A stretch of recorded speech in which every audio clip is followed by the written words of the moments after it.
Merhaba arkadaşlar, selamat datang di channel YouTube Indonesia. Pada topik sebelumnya, topik pertama atau birinci konu, kita sudah membahas tentang cara membaca alfabet dalam bahasa Turki. Untuk teman-teman yang belum lihat videonya atau ingin mengikuti pembelajaran bahasa Turki ini secara lengkap, bisa kunjungi link di bawah. Nah, untuk topik kedua ini atau ikinci konu, kita akan membahas tentang sayılar atau angka dalam bahasa Turki. Langsung aja. Angka dalam bahasa Turki 0, 1, 2, 3, 4, 5, 6, 7, 8, 9, 10. Nah, untuk belasan atau puluhan nantinya, kita tinggal menambahkan saja kata puluhannya dengan angka satuan. Misalnya seperti ini, 10 bir. Nah, jadi 10 10 bir 1, jadinya 10 1 11 gitu kan. Nah, untuk 12 12 13 14. Untuk 20 dan seterusnya juga sama, 100 dan 1000 juga begitu, jadinya nanti ditambahkan angka satuan di belakangnya.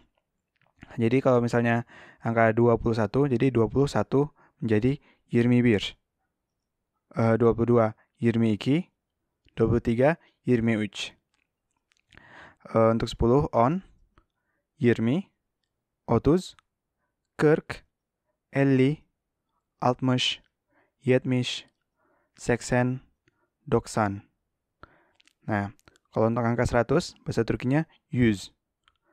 Nah, kalau mau ditambahkan di belakangnya juga satuan atau puluhan juga seperti itu, disebut ratusannya, puluhan, dan satuan.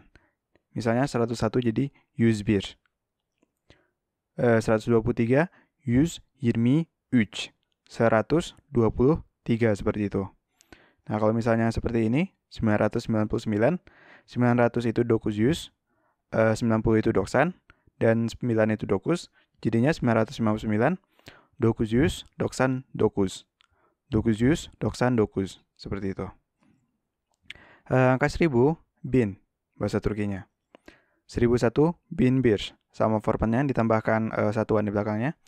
Nah, untuk 1945 jadinya gini, 1945 bin 1945. Jadi 1945 seperti itu. 10.000 on bin, 100.000 yüz bin, 1 juta 1 milyon, dan untuk 1 miliar 1 miliar. Nah, teman-teman bisa perhatikan di sini untuk 1 juta dan 1 miliar ada 1 di depannya. Jadi sebutnya menjadi 1 milyon. Untuk 1 miliar jadinya 1 miliar.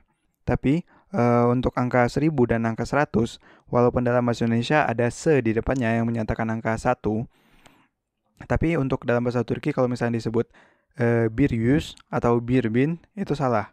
Jadi cukup dengan yüz dan bin saja untuk menyatakan 100 dan 1000. Nah, untuk misalnya 10.000 jadinya seperti itu, on bin, 100.000 yüz bin. Nah, sekarang kita lanjut ke seralama atau peringkat.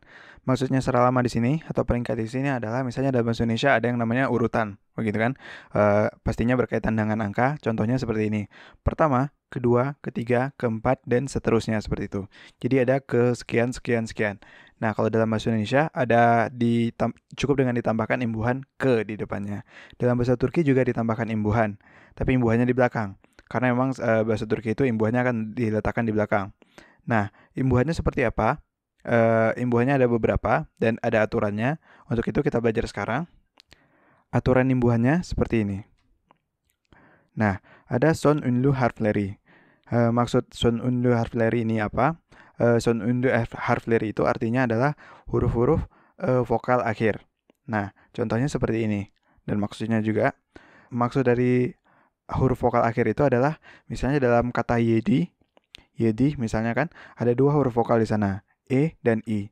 Tapi yang kita maksud adalah yang terakhir, huruf vokal yang terakhir. Dan jadinya huruf I. Nah, untuk kata sekiz juga seperti itu. Ada huruf vokalnya huruf E dan I. Yang kita maksud di sini vokal akhir adalah huruf I-nya. Walaupun ada konsonan di akhirnya huruf Z, tapi yang kita maksud di sini adalah huruf I-nya. Nah, itu yang dimaksud dengan huruf vokal akhir. Nah, jadi aturannya seperti apa? Jika huruf vokal akhirnya adalah huruf A, E, maka ekterinya atau imbuhannya adalah nj atau enje. Nah, ini maksudnya seperti apa? Kita akan bahas di tahap selanjutnya. Kemudian ada jika huruf vokal akhirnya E, I, maka imbuhannya J, inji, Nji atau inji. Nah, jika vokal akhirnya O atau U, maka imbuhannya Nju atau unju. Nah, dan terakhir, jika vokal akhirnya E atau U, maka imbuhannya Nju atau unju. Nah, seperti itu. Nah, teman-teman bisa perhatikan di sini jika udah melihat video di topik sebelumnya, yaitu tentang cara baca alfabet bahasa Turki, ada namanya pengelompokan alfabet. Nah, di sini itu adalah huruf-huruf yang alfabet yang telah dikelompokkan. Pastinya pengelompokan apa? Yaitu pengelompokan dus dan yuvarlak. Misalnya huruf AE itu adalah pengelompokan dari huruf vokal kalem, dus. Ya, kalem dus. Nah, tebal dan lurus, yaitu AE. EI adalah huruf vokal inje, dus. Nah, inje, dus. Nah, OU itu adalah kalem yuvarlak. EU itu adalah inje yuvarlak. Nah, makanya saya di topik sebelumnya saya bilang pengelompokan ini sangat penting karena bakal kita pakai di topik-topik selanjutnya juga. Nah, sekarang kita akan melihat maksudnya kenapa ada atau di sini, nje atau enje, ji atau inji, dan seterusnya. Cara pakainya adalah seperti ini. Enje, inji, unju, unju, atau yang ada huruf vokal di depannya sebelum di depan imbuhannya, itu kita gunakan jika huruf akhir adalah konsonan. Maksud huruf akhir di sini adalah huruf akhir kata yang diberi imbuhan. Contohnya, misalnya angka 1, birs. Nah, birs itu kan huruf akhirnya konsonan, huruf R. Nah, makanya ditambahkan imbuhannya tuh menjadi birs plus inji. Nah, imbuhannya adalah inji. Kenapa I? Karena huruf vokal akhir dari kata birs, ya karena memang ada satu huruf vokal di sana yaitu huruf I, makanya digunakan imbuhan inji. Nah, kenapa ada huruf vokal di depannya? Karena huruf akhir dari kata birs adalah konsonan. Dan jika digabungkan atau disatukan akan menjadi birinji. Birinji. Nah, nje, nji, nju, nju itu digunakan jika huruf akhir adalah vokal. Contohnya seperti huruf angka 6, yaitu alte. Alte plus nje tanpa ada huruf vokal lagi tambahan diantaranya karena huruf vokalnya udah ada di akhir kata 6 itu tadi. Nah, jadinya jika digabungkan menjadi altenje. Nah, kenapa Karena pada kata alte huruf vokal akhirnya adalah makanya digunakan je seperti itu. Oke, langsung kita lihat saja secara lama örnekleri atau contoh-contoh peringkat angka dalam bahasa Turki. Misalnya yang pertama tadi udah kita lihat birinci. Kalau untuk angka 0, sıfır, nggak mungkin ada yang namanya ke 0. Makanya untuk angka 1 atau pertama jadinya birinci. Kedua, ikinci, üçüncü, dördüncü. Nah, ini ada yang menarik di sini. Bukannya angka 4 dalam bahasa Turkinya adalah dört, pakai huruf T akhirnya, dört. Kenapa di sini menjadinya dört, pakai huruf D gitu kan?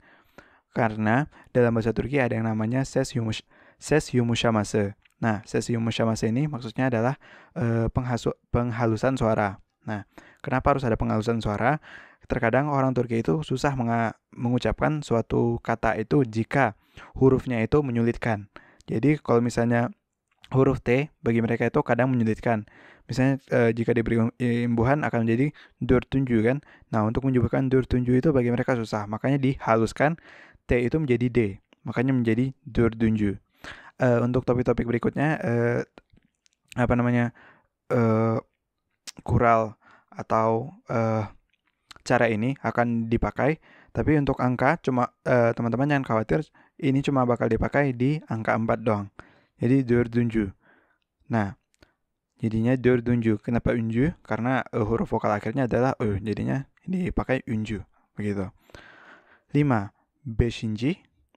6 tadi sudah. Altıncı. dan yang ke-7 yedinji, ke-8 sekizinji, ke-9 dokuzunju, ke-10 onunju. Nah, bagaimana kalau angka belasan? Apakah menjadi onunju bir, onunji iki? Salah. Imbuhan tetap ditaruh di belakang. Jadi di kata paling akhir, kayak gitu, di angka paling akhir. Nah, jadi kayak onbir itu ada 2 kata, tapi itu jadinya disatukan. Jadi imbuhannya dihimbuhkan di kata bir, seperti itu. Jadi menjadi seperti ini. Ke-11 itu onbirinji. Ke-34 misalnya contohnya jadi otus durdunju. Ke-100 ada yuzunju. Ke-1000 bininji. Nah, kalau misalnya contohnya seperti ini, episode ke-1001. Nah, itu cara bilangnya bin birinji bölüm. Nah, bin 1000 birinji, ya jadinya 1001 ke 1001. Dan bölüm itu adalah episode. Jadi misalkan ada di film-film gitu ya. Oke, kita lanjut aja. Nah, info tambahan mengenai angka dalam bahasa Turki. Ada beberapa hal yang perlu teman-teman ketahui tentang angka dalam bahasa Turki. Yang pertama adalah jika dalam bahasa Indonesia dan Inggris kita bisa membaca tahun dengan format 2 angka. Dalam bahasa Turki kita harus menyebutnya dengan format 4 angka. Tidak boleh dengan format 2 angka. Contohnya seperti ini, 1993. Kita bisa membacanya dengan 1993. Atau kalau misalnya bahasa Inggris juga bisa dengan 1993 gitu kan. 1993. Tapi dalam bahasa Turki tidak bisa seperti itu. Jadi harus dibaca lengkap menjadi 1993 atau bahasa Turkinya 1993 seperti itu. Tidak boleh 1993, 1993. Tidak boleh seperti itu. Nah, untuk yang kedua, untuk penulisan peringkat, misalnya birinji juga bisa ditulis sebagai 1 titik, angka dengan titik. Nah, misalnya teman-teman bisa lihat kono kita kali ini. Angka dari kono kita kali ini yaitu 2 titik kono, itu bisa dibaca dengan ikinji kono atau kono kedua. Nah, yang ketiga adalah mata uang Turki adalah HTL, yaitu yeni Türkiye lira atau biasa disebut tele. Saat ini Desember 2016 atau pas topik kedua ini direkam, nilai tukarnya sekitar 4.000-an untuk 1 tele. Seperti itu. Nah, untuk yang keempat, beberapa tahun yang lalu nilai mata uang Turki masih menggunakan banyak angka 0 sebelum akhirnya dihapus. Nah, misalnya 1 tele dulunya itu adalah 10000 gitu. Misalnya. Jadi ada beberapa angka 0 di belakangnya dan sudah dihapus.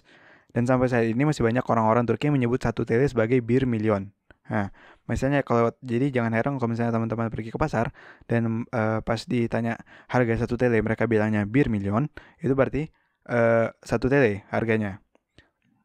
Nah, kadang-kadang ada juga misalnya disebutkan harga HP, contohnya adalah 1000 tele misalnya. Mereka menyebut 1000 tele itu sebagai bir miliar atau 1 miliar. Dan itu tuh maksudnya adalah 1000 tele. Nah, jumlah angka di nomor telepon seluler Turki adalah sama, yaitu 11 angka. Tidak termasuk kode negara. 11 angka ini kalau misalnya dalam bahasa Indonesia termasuk 0 di depannya, 08 sekian. Nah, kalau dalam bahasa Turki contohnya seperti ini. Plus 90 itu adalah kode angkanya, atau plus 90-nya diganti angka 0, jadi 051234567889. Nah, kalau dalam bahasa Turki tulisnya seperti ini, dipisah-pisah, jadi 51234567789 tanpa angka 0, ya tanpa angka 0. Mereka lebih sering menyebutnya seperti itu. Dan jangan lupa dipisah menjadi ratusan, puluhan. Dan cara bacaan juga seperti ini, 512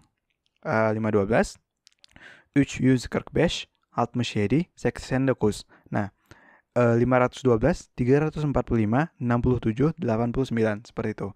Jadi dibacanya terpisah-pisah. Dengan begitu orang-orang Turki lebih gampang untuk mengerti dari nomor telepon yang kita sebutkan gitu. Jadi 512 345 67 89. Oke, sekian dulu topik kedua kali ini. Untuk teman-teman yang belum mengerti atau ada yang ingin tanyakan bisa tuliskan komentarnya di kolom komentar di bawah.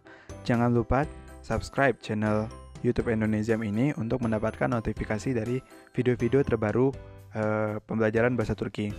Atau juga mungkin ada video-video lain yang bakal saya tambahkan nantinya. Oke, sekian dulu. Teşekkürler. Untuk teman-teman yang menggunakan smartphone Android, Indonesiam punya 2 aplikasi Android. Yang pertama, Indonesiam untuk belajar bahasa Turki dan bahasa Turki. untuk belajar percakapan dasar bahasa Turki. Kunjungi website Indonesiam sebagai alternatif belajar bahasa Turki, like fanspage Indonesiam di @bahasaturki, dan follow akun Instagramnya di @indonesiam.